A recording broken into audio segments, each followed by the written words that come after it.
Good evening. Ito na naman kami guys ni Regine. Si Regine to guys. Nawa nagugukasuklay. Ayan, nagpikit-pikit na naman ang aking alaga. Aywan ko ano ba yung iniisip niya kanina.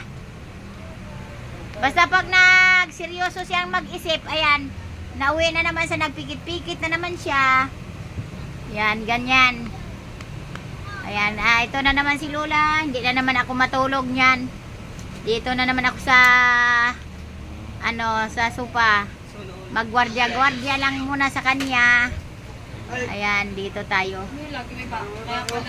Ayan ang mga pinsan, mga kapatid guys, sa kaupo. Ayan siya guys, bantayan muna ni Lola. Ito guys, tayo magbantay-bantay muna. Ayan. Magkanda hiwi man magkanda tabingi man sabi niya kasi mag-ano man yan siya. Halimbawa, naihi siya, naihi. Ayan, mag-ikot-ikot man yan siya pero hindi ko napabangunin. Pinipigil ko. Alagyan na lang natin siya ng diaper.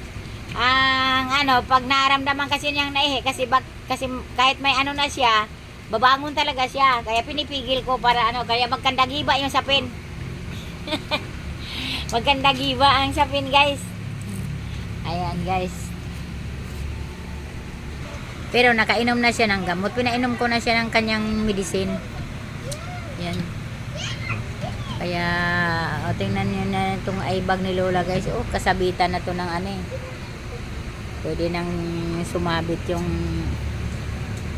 isang sandok. Kaya okay lang sa akin guys, magbantay.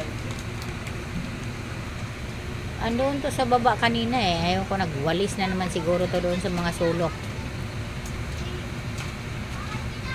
Basta pag sobrahan yun siya sa kaiisip o kaya ano yan doon sa ano ba yung ginawa niya kanina, pag akyat dito niya parang malungkot, yung niloloko ko siya, yung iniisip mo na naman. Ayan guys, dito lang ako sa kanyang tabi. Dito lang ako magbantay man sa kanya guys.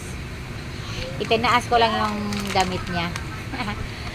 Ayan. Hindi ka na makahay-hay ka. Hindi na kaya niya guys. Ganyan siya pag hindi na kaya. Hindi tayo niya papansinin. Kaya hindi mo na yan siya pwede patayuin para lang siya umihi. Ayan, na yan siya. Kaya ayan guys, magpaalam na ako. Thank you sa thank you sa inyong lahat guys. Lagyan ko siya ng diaper. Ayan, maraming salamat.